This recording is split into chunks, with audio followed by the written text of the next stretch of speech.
जिले में चहुओर विकास ही विकास। 45 दिनों में 7 विधायकों ने 12,990 करोड़ के कामों का किया भूमि पूजन। वही अधिकांश भूमि पूजन चुनावी शगुफा तो नहीं, चुनाव के समय ही क्यों आते हैं हजारों करोड़ रुपए के विकास काम। अगर कोई विधायक हारा तो वे विकास काम क्या वाकई पूरे होंगे? आगामी 26 नवंबर को राज्य विधानसभा का मौजूदा कार्यकाल खत्म होने जा रहा है, जिसके चलते 26 नवंबर से पहले राज्य में विधानसभा के चुनाव कराने की निर्वाचन आयोग द्वारा तैयारियां विगत लंबे समय से करनी शुरू कर दी गई है। ऐसे में आगामी चुनाव के साथ ही आचार संहिता लागू होने की संभावना को देखते हुए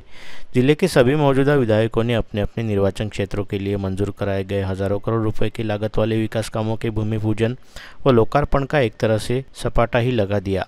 जिसके चलते जिले में रोजाना कहीं न कहीं किसी न किसी बड़ी परियोजना व प्रकल्प सहित कई छोटे बड़े विकास कामों के भूमि पूजन व लोकार्पण हेतु जनप्रतिनिधियों द्वारा कार्यक्रम आयोजित किए जा रहे हैं। इसके तहत अमरावती जिले में विगत 45 दिनों के दौरान ही 7 विधायकों द्वारा अपने अपने निर्वाचन क्षेत्रों में करीब 12,900 करोड़ रुपए की लागत वाले विकास कामों का भूमि पूजन और लोकार्पण किया गया, जिसके चलते कहा जा सकता है कि इस समय जिले में चारों ओर विकास ही विकास हो रहा है और राज्य सरकार की ओर से अमरावती जिले को 12-13 हज़ार करोड़ रुपए का विकास निधि भी प्राप्त हो गया, जिसके जरिए अब जल्द ही अमरावती जिले का चेहरा मोहरा बदल जाएगा। लेकिन इसके साथ ही यह सवाल भी उपस्थित किया जा सकता है कि जिले के जनप्रतिनिधियों द्वारा विगत 5 वर्षों के दौरान जिले के विकास हेतु जितनी निधि नहीं लाई जा सकती, उतनी निधि के विकास काम को अब एक साथ ऐन चुनावी मुहाने पर मंजूरी कैसे मिली और क्या वाकई इन विकास कामों के लिए जिला प्रशासन को इतने बड़े पैमाने पर निधि प्राप्त भी हो गई है। सवाल तो यह भी उपस्थित किया जा सकता है कि विधानसभा चुनाव के समय अधिक से अधिक मतदाताओं को अपनी ओर आकर्षित करने हेतु यह मौजूदा प्रतिनिधियों व उनसे संबंधित राजनीतिक दलों का कोई चुनावी शगुफा तो नहीं। और सवाल यह भी पूछा जा सकता है, इन विकास कामों को इन चुनाव के पहले मंजूरी दिलाने वाला विधायक यदि आगामी चुनाव में पराजित हो जाता है और उसके स्थान पर कोई अन्य व्यक्ति विधायक निर्वाचित होता है, तो क्या तब भी मौजूदा सरकार द्वारा दी गई मंजूरी व निधि कायम रहेंगी? और तो क्या तब भी इन विकास कामों को पूरा किया जाएगा? यदि ऐसा होता है तो ठीक, और यदि ऐसा नहीं होता है तो माना जा सकता है कि यह मतदाताओं को बरगलाने के लिए किया गया चुनावी स्टंट था। बता दें कि विगत सप्ताह से भी यह संभावना भी जताई जाने लगी थी कि जारी सप्ताह के प्रारंभ में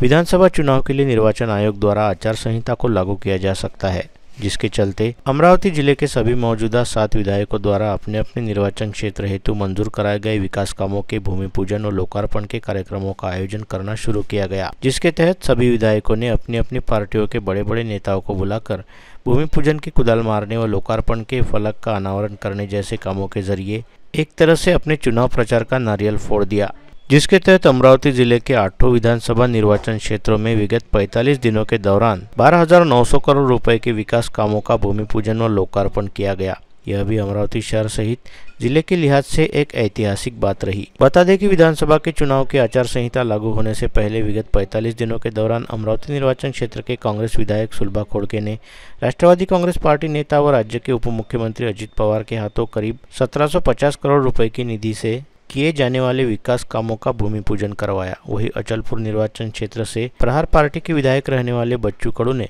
अपने निर्वाचन क्षेत्र हेतु 2000 करोड़ रुपए की निधि को मंजूरी दिलाते हुए इस निधि के जरिए किए जाने वाले विकास कामों को इस दौरान भूमि पूजन किया। इसके साथ ही तिवसा निर्वाचन क्षेत्र की कांग्रेस विधायक एडवोकेट यशोमती ठाकुर ने भी अपने निर्वाचन क्षेत्र में 300 करोड़ रुपए की निधि से किए जाने वाले विकास कामों का भूमि पूजन करवाया। वही 2 दिन पूर्व ही आदिवासी बहुल मेलघाट विधानसभा क्षेत्र में विधायक राजकुमार पटेल द्वारा शिंदे गुट के नेता व राज्य के उद्योग मंत्री उदय सामंत के हाथों करीब 1000 करोड़ रुपए की निधि से किए जाने वाले विकास कामों का भूमि पूजन और लोकार्पण करवाया गया। साथ ही साथ धामनगांव रेलवे निर्वाचन क्षेत्र के भाजपा विधायक प्रताप अड़सड़ ने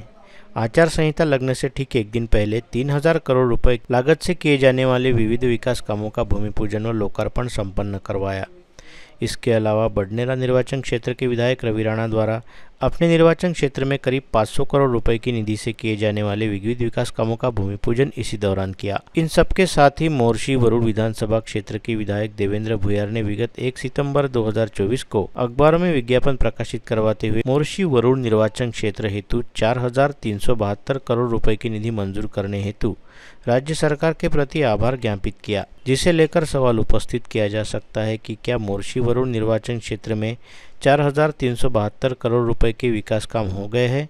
या फिर विगत 1 सितंबर को महाराष्ट्र के उप मुख्यमंत्री अजित पवार के हाथों मोर्शी वरुण निर्वाचन क्षेत्र में 4,372 करोड़ रुपए के विकास कामों का भूमि पूजन व लोकार्पण हुआ था। उपरोक्त तमाम आंकड़ों तथा विकास कामों के भूमि पूजन व लोकार्पण से संबंधित खबरों को देखते हुए बड़े आश्चर्य के साथ पूछा जा सकता है कि पूरे 5 वर्षों का कार्यकाल प्राप्त रहने वाले विधायकों द्वारा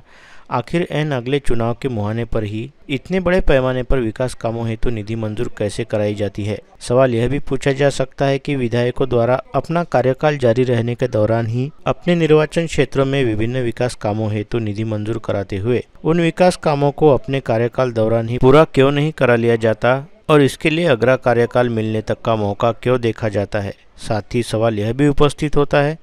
यदि मौजूदा विधायकों को आगामी चुनाव में हार का सामना करना पड़ा और वे दोबारा विधायक निर्वाचित हुए, साथ ही यदि राज्य में सत्ता परिवर्तन हो गया तो इन चुनावी मुहाने पर मंजूर की गई निधि तथा भूमि पूजन किए गए कामों का भविष्य क्या होगा। क्या उस स्थिति में ऐसे काम कभी पूरे हो पाएंगे या फिर निधि यह तमाम बड़े बड़े आंकड़े व विकास कामों के भूमि पूजन का लोकार्पण के दावे महज चुनावी शगुफा ही बनकर रह जाएंगे। बता दें कि विगत अप्रैल माह में हुए लोकसभा चुनाव में दरियापुर से विधायक रहने वाले बलवंत वानखड़े ने कांग्रेस प्रत्याशी के तौर पर जीत दर्ज की थी और बलवंत वानखड़े सांसद निर्वाचित हो जाने के चलते पिछले 6 माह से दरियापुर का विधायक पद रिक्त पड़ा हुआ है। लेकिन इसके बावजूद सांसद बलवंत वानखड़े ने अपने पुराने विधानसभा निर्वाचन क्षेत्र हेतु अपने कार्यकाल दौरान मंजूर कराई गई करीब 75 करोड़ रुपए की निधि से किए जाने वाले विकास कामों का भूमि पूजन हाल फिलहाल के दौरान किया।